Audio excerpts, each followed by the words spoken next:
하나님께서 오늘 주일 2부 예배 가운데 주신 말씀들 믿습니다. 아멘. 여러분 추석 명절 잘 보내고 계십니까? 자, 이번 추석은 이제 토요일 날이 추석이라서 저도 어제 이제 나와서 주일 설교 준비하고 그리고 또 주보 준비하고 그러니까 이게 추석이 언제인지 아니면 그냥 토요일인지 조금 헷갈리긴 하더라고요. 그럼에도 불구하고 우리 민우가 휴가 나온 거 보니까 특별히 추석 명절을 맞아서 휴가를 나왔는데 추석이구나 또 그런 생각들이 들기도 합니다. 여러분들 계속적으로 예레미야 말씀을 가지고 지난 주일 그리고 또 새벽부터 11주 가운데 계속적으로 말씀을 함께 나누었습니다. 우리 오늘까지 예레미야 말씀을 가지고 함께 좀 은혜를 받으려고 하는데, 여러분 예레미야는 눈물의 선지자라고 말씀을 드렸습니다. 왜 눈물의 선지자인가? 예레미야는 자기 민족에 처한 그 상황을 바라보며 눈물로 하나님 앞에 호소했고 눈물로 하나님 앞에 기도했다고 하는 것이죠. 또한 그뿐만이 아니라 하나님께서 이스라엘 백성들을 바라보며 아파하시고 눈물을 흘리고 계시는데 그 하나님 아버지의 눈물을 이스라엘 백성들에게 전달했다고 하는 것이죠. 여러분 예레미야는 눈물의 선지자이자 기도의 선지자로 너무나도 유명합니다. 오늘 그래서 예레미야 말씀을 마치면서 다시 한번 우리들에게 눈물의 선지자, 기도의 선지자 이 예레미야 말씀을 통해서 우리들에게 하시고자 하는 그 기도의 메시지가 무엇인가 다시 한번 우리들이 그 기도의 귀한 뜻과 계획들 그리고 기도를 통해서 주시는 그 축복들을 다시 한번 보기를 소망합니다. 여러분들 기도에 대해서는 많은 정의들이 있죠. 여러분 기도를 무엇이라고 하죠? 기도는 우리 김혜정 목사님 무엇이라고 이야기합니까? 흔히들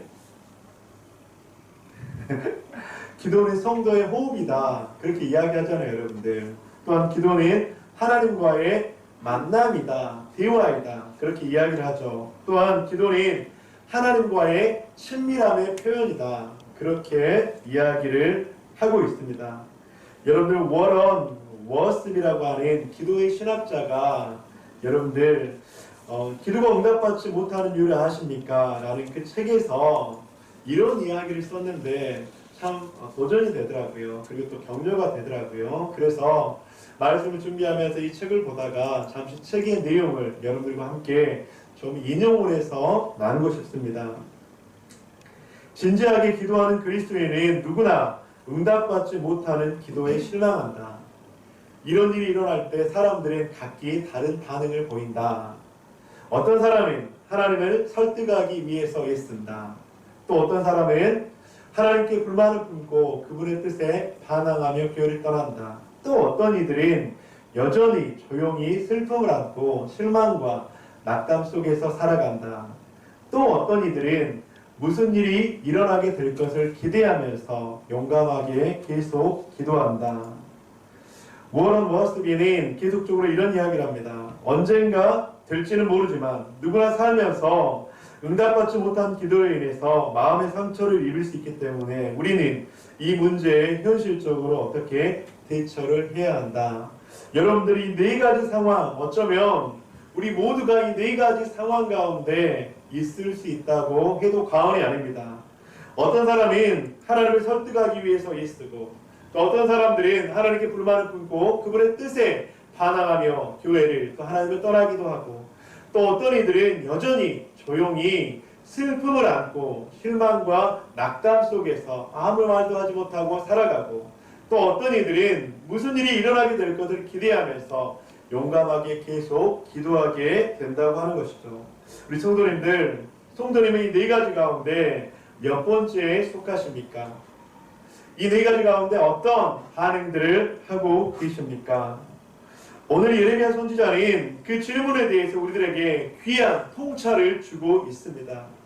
하나님께서 택하신 민족 이스라엘, 그런데 바벨론이라는 아수르라는 그 나라에 의해서 멸망의 위기를 경험하게 되고 하나님께서 택하신 민족이었지만 이스라엘은 오늘 본문에서 바벨론 군대라고 하는 그 바벨론 군대에 예루살렘이 에워싸였고 설상가상으로 예레미야 또한 하나님의 말씀을 표현하는 선지자의 사명을 감당하는 그 위기 가운데 있었다고 하는 것이죠.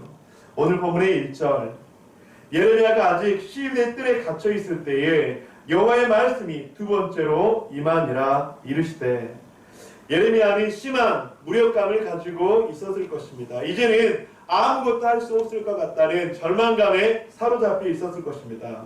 그런데 그때에 여호와의 말씀이 다시 두 번째 예레미야에게 임했다고 하는 것이죠. 그리고 두 번째 임한 하나님의 그 말씀을 예레미야는 들었고 그 말씀을 이스라엘 백성들에게 선포했다고 하는 것입니다. 사랑하는 성도님들, 오늘 본문에서 예레미야는 하나님의 마음을 대언하고 하나님의 계획을 선포하면서 두 가지를 언급을 하고 있습니다. 이 두 가지를 함께 오늘 말씀 가운데서 좀 보기를 원하는데, 첫째는 우리가 해야 할 일, 우리가 할 일을 예레미야는 말씀합니다. 본문에 의하면 이스라엘 백성들, 그리고 우리가 해야 할 그 일은 무엇이라고 말씀합니까? 그것은 기도하는 일이다고 말씀합니다. 그런데 여러분들, 이 기도는 일상의 기도가 아니라 아주 특별한 부르짖는 기도라고 말씀합니다.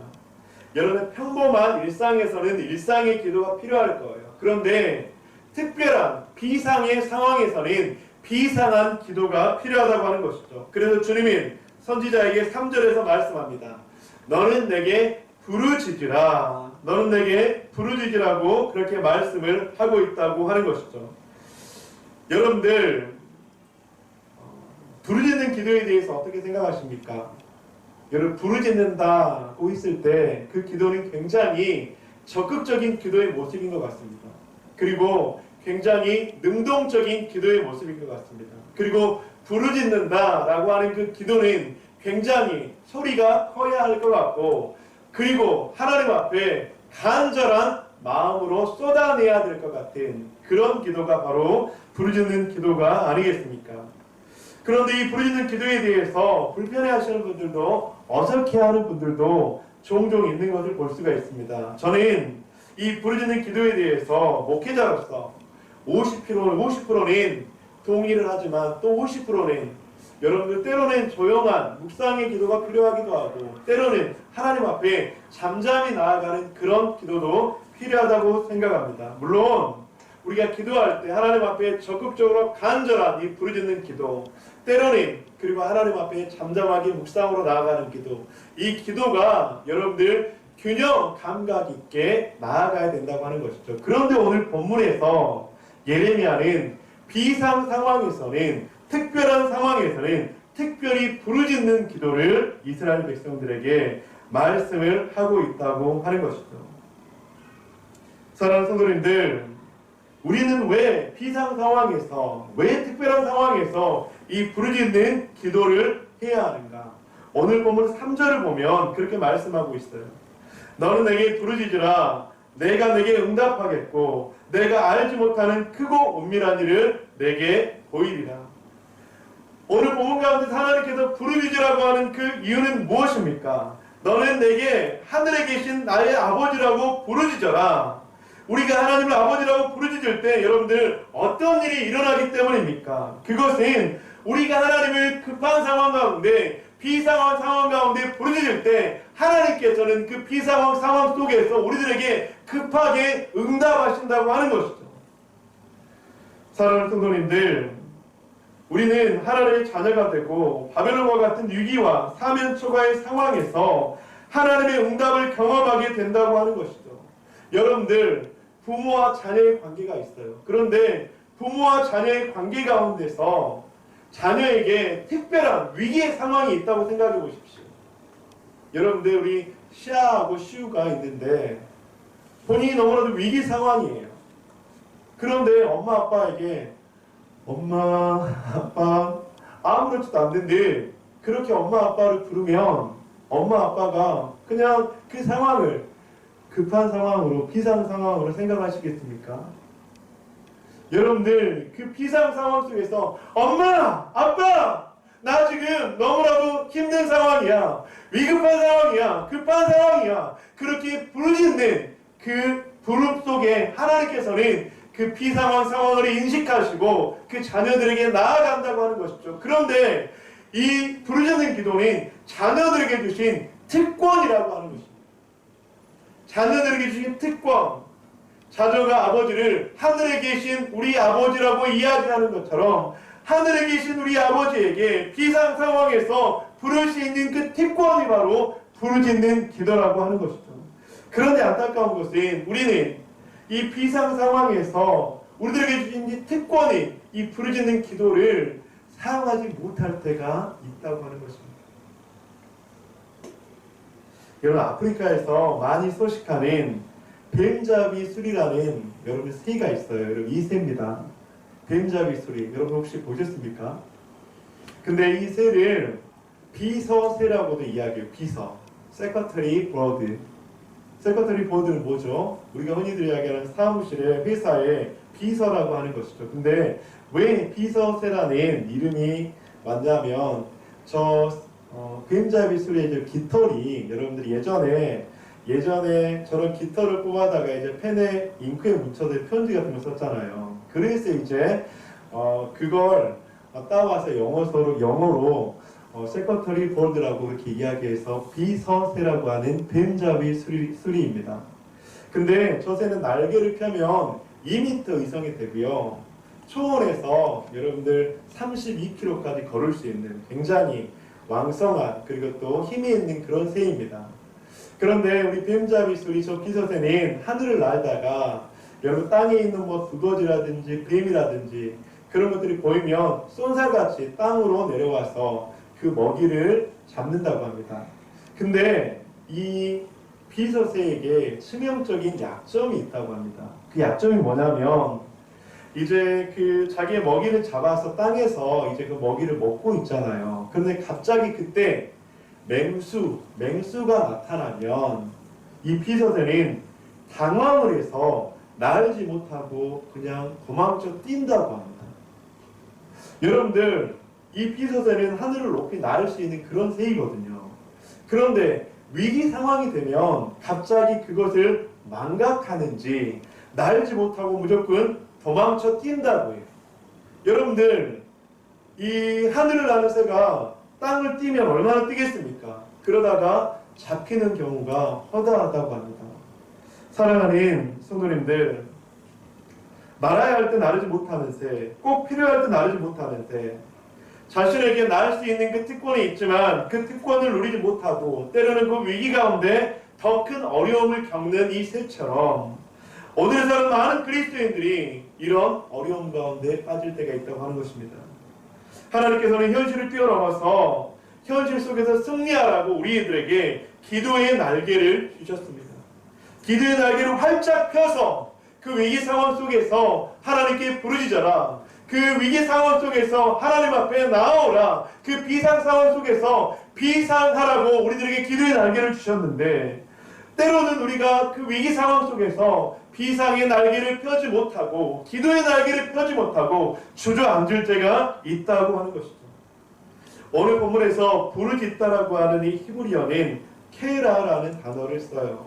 근데 여러분들, 간절하게 마음을 쏟는 기도를 말할 때 여러분들 부르짖는 기도라고 이야기하죠. 근데 많은 영어 성경에는 이 케라, 즉 부르짖다라는 말을 call unto me라고 이야기합니다. 즉 나를 불러라, 그렇게 이야기하는 거예요. 그런데 이 부르짖다는 말을 또 다른 영어 성경에서는 이렇게 이야기합니다. cry out to me, 즉 내게 울며 부르짖어라.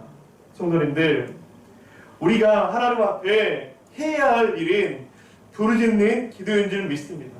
오늘 본문에서 바벨론의 포로로 붙잡히고 70년의 시간이 기다린다 하더라도 여러분들 이스라엘 백성들은 하나님 앞에 부르짖어야 했습니다. 왜냐하면 그 부르짖음은 이스라엘 백성들에게 주신 특권이었기 때문입니다.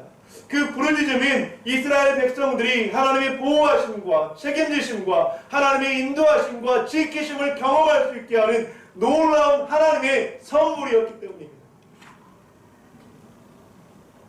동일하게 그 기도의 부르짖음은 하나님을 믿는 자녀인 우리들에게도 주신 하나님의 특권인 줄 믿습니다.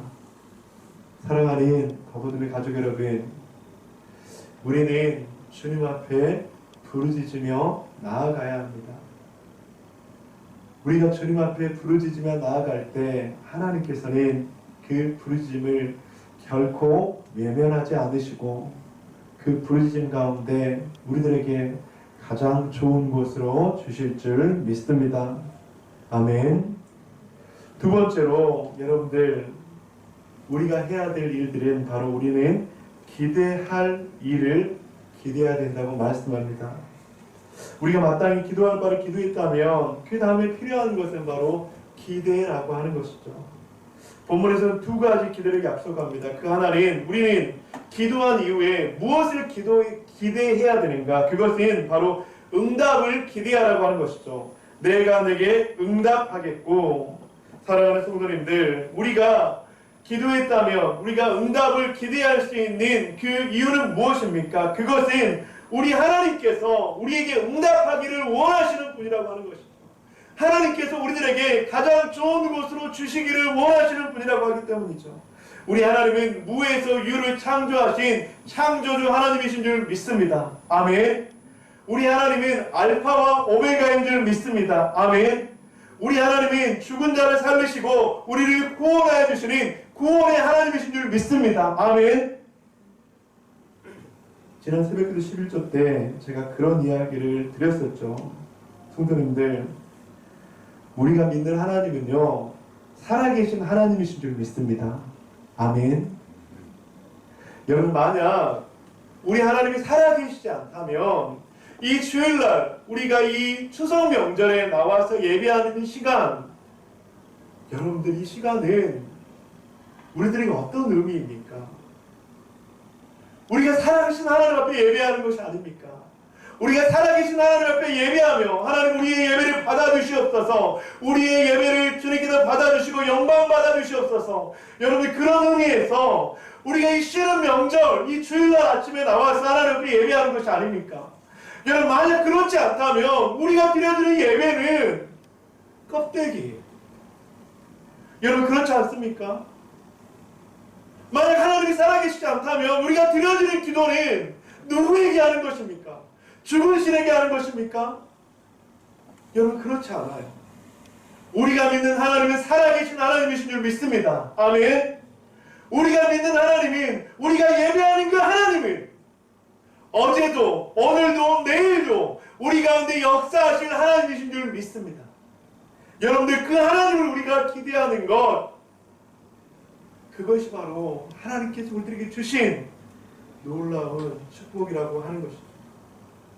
그래서 오늘 본문 2절에서는 예레미야는 이런 신실하신 인격적인 여호와 하나님을 어떻게 강조합니까? 여호와 하나님을 세 번이나, 여호와라는 이름을 세 번이나 강조하고 있습니다. 이를 행하시는 여호와, 그것을 만들며 성취하시는 여호와, 그의 이름을 여호와라 하라. 이는 이와 같이 이르시도다. 사랑하는 성도님들, 우리 여호와는 신실하시고 응답하시는 분이신 줄 믿습니다. 아멘. 나는 이를 행하시는 하나님이다. 이를 성취하는 하나님이다. 내 이름은 여호와다. 그래서 우리는 그분의 응답을 믿을 수 있는 것이고, 그래서 우리는 그분의 응답을 기대해야 된다고 하는 것이죠. 여러분, 어느 목사님께서 했던 설교 외화인데 크리스찬 마을에서 일어났던 이야기입니다. 그런데 실제 이야기인지 아니면 그냥 소설 같은 이야기인지 모르겠지만 그게 있을 법한 이야기라서 제가 그 외화를 좀 인용을 하도록 하겠습니다. 평화로운 시골 마을에 술집이 생겨나기 시작했다고 합니다. 그래서 인근 교회에서는 이 술집이 없어지도록 샤라 기도 때마다 그렇게 기도를 했대요. 그런데 이상하게도 술집의 손님이 점점 줄어들더라고 하는 겁니다. 그러다 급기야 그 술집이 문을 닫을 지경까지 이르렀다고 합니다. 이때 마침 술집 주인인 인근에 있는 그 교회가 술집 문을 닫도록 기도하고 있다는 그 이야기를 듣게 돼서 너무나도 화가 났다고 하는 거예요. 그래서 여러분들, 그 교회를 고소하기에 이르렀습니다. 여러분, 법정에서 판결을 받아야 할 상황이었죠. 교회의 기도 때문에 장사가 안 되고 문을 닫게 되었다. 술집 주인이 그 판결에서 이야기를 합니다. 그런데 그 재판관인 그 법정 심리가 시작되자 목사님에게 그렇게 질문을 했습니다. 목사님, 정말 술집 문이 닫도록 기도했습니까? 여러분, 목사님께서 어떻게 대답했을 것 같으세요? 목사님의 대답은 이래 있다고 합니다. 재판장님, 물론 기도한 것은 사실입니다. 그러나 어떻게 기도했다고 술집의 문을 닫는 일이 가능하겠습니까? 그래서 그 재판관은 이런 재판문을 기록했다고 합니다. 술집 주인, 기도를 믿음. 교회 목사, 기도의 응답을 믿지 않음. 성도님들, 진짜로 씁쓸하고 또 웃음이 나오는 그런 이야기인데, 여러분들 기도하고 난 이후에 그 기도에 응답한 하나님에 대해서 믿고 계세요? 하나님은 아니에요. 하나님은 그 기도에 응답하시지 않아. 여러분들, 우리가 만약 기도했다면 그 기도에 응답하시는 하나님에 대해서 소망함을 가지고 계세요. 그런데 오늘 본문 가운데서 하나님께서는 예레미야를 통해서 이스라엘 백성들에게 말씀하고 있습니다. 오늘 본문은 한 걸음 더 나아가서 단순한 응답이 아니라 무엇이라고 이야기합니까? 크고 비밀한 일을 너에게 보여주리라, 그렇게 말씀하고 있지 않습니까? 여기 본문에서 크고 은밀한 약속인 이스라엘의 회복과 이스라엘의 용서를 말씀하고 있는 것입니다. 여러분들, 이스라엘은 BC 586년에 여러분들 바벨론이라는 나라에 의해서 멸망했지만 예레미야 29장에서 70년이 차면 너희가 이곳으로 돌아오게 하리라, 그렇게 약속을 하셨죠. 그러면서 하나님께서는 이스라엘 백성들에게 너는 내게 부르짖으라, 내게 응답하겠고 내가 크고 비밀한 것을 내게 보여주리라, 그렇게 말씀하고 있는데, 그 크고 비밀한 것은 하나님 나라의 회복과 이스라엘의 회복을 말씀하고 있다고 하는 것입니다. 오늘 본문의 6절과 8절입니다. 우리 함께 교독하도록 하겠습니다. 그러나 보라, 내가 이 성읍을 치료하며 고쳐 낫게 하고 평안과 진실이 풍성함을 그들에게 나타낼 것이며,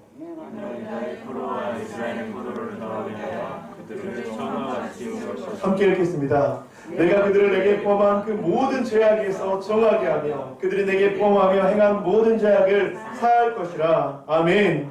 70년이 차면 이곳으로 돌아오게 하리라. 그런데 하나님은 그 일을 행하시는 여호와, 그 일을 성취하시는 여호와이신데 성읍을 치료하며 고쳐 낫게 할 것이다. 유다의 포로와 이스라엘의 포로를 꼭 돌아오게 해서 그들의 처음과 같이 세울 것이다. 내가 그들이 내게 범한 그 모든 죄악을 정하게 하실 것이다. 오늘 본문에서 부르짖는 이스라엘 백성들에게, 부르짖는 하나님의 자녀들에게 크고 비밀한 것들을 분명하게 보여주신다고 말씀하고 있다고 하는 것이죠. 사랑하는 더워둠의 가족 여러분, 신앙생활이라고 하는 것은 이 크고 은밀한 것을 보는 것이 바로 신앙생활인 줄 믿습니다. 여러분들이 크고 비밀한 것들을, 크고 은밀한 것들을 볼 수 있는 저와 여러분이 되시기를 주님의 이름으로 간절히 축복합니다. 아멘. 여러분들, 만약 우리가 신앙생활하면서 이 크고 은밀한 것을 볼 수만 있다면, 이 크고 은밀한 것을 볼 수만 있다면 우리들의 신앙생활은 힘이 날 거예요. 우리들의 신앙생활은 넘어지지만 다시 일어설 수 있고 좌절되지만 낙담 속에서 포기하지 않게 될 거예요. 왜냐하면 그것이 바로 하나님 나라의 섭리와 하나님 나라의 놀라운 통치이기 때문입니다.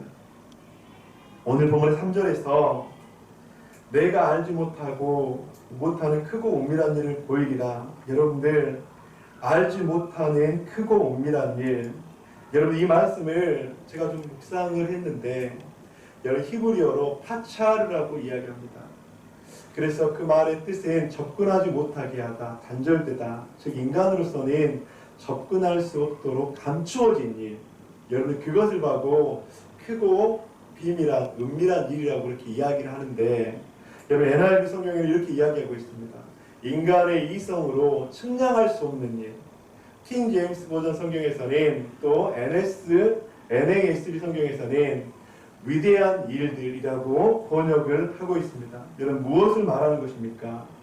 우리가 하나님 앞에 부르짖을 때 하나님께서는 크고 은밀한 일을 보여주시는데, 그 크고 은밀한 일은 인간으로서는 접근할 수 없는 감추어진 일, 인간의 이성으로는 측량할 수 없는 일, 그 위대한 일들을 하나님께서는 보여준다고 말씀하고 있습니다. 사랑하는 더불어의 가족 여러분, 여러분들을 향한 하나님의 크고 은밀한 일이 무엇입니까? 여러분들의 가정을 향한 하나님의 크고 은밀한 일이 무엇입니까? 우리 공동체를 향한 하나님의 크고 은밀한 일이 무엇입니까? 여러분들 그 일들을 볼 수만 있다면, 그 일들을 볼 수만 있다면 우리는 이 세상을 살아갈 때 여러분들 다시 일어설 수 있고 포기할 수 없는 그리스도인으로 살아가게 될 줄 믿습니다. 사랑하는 성도님들, 오늘 성경에서는 그렇게 말씀합니다. 내게 부르짖어라. 크고 은밀한 일을 내게 보여줄 것이다. 우리 공동체를 향한 크고 은밀한 일을 하나님께서 보여주시도록 우리는 하나님 앞에 기도해야 될 것입니다. 여러분들의 가정 가운데 크고 은밀한 일을 보여주시도록 우리들의 가정들을 위해서 기도해야 될 것입니다. 우리의 자녀들을 위해서 크고 은밀한 일을 행하실 그 하나님을 기대하며 우리는 주님 앞에 기도해야 될 것입니다. 그런데 여러분들, 부르짖는 기도가, 기대하는 기도를 통해서 그런 역사가 일어나게 된다고 하는 것이죠. 말씀을 맺도록 하겠습니다. 여러분들, 하나님의 크고 은밀한 어떤 일을 보고 싶으십니까? 하나님께서 크고 은밀한 일들을 우리들에게 보여주실 줄 믿습니다. 그 일들을 볼 수 있는 이번 한 주가 되기를 축복합니다. 그런 일들을 볼 수 있는 9월 한 달이 되기를 축복합니다. 그런 일들을 볼 수 있는 2022년 남은 4개월이 되기를 주님의 이름으로 간절히 축복합니다. 여러분들의 사업장에서, 일터에서, 아니면 가정에서, 나의 그 비전 속에서 하나님께서 보여주실 크고 은밀한 그 일, 여러분들 그 일들을 볼 수 있기를 간절히 축복합니다. 그 일들을 볼 수만 있다면, 우리는 다시 한번 하나님께서 주시는 놀라운 축복과 은혜 가운데 살아가게 될 줄 믿습니다.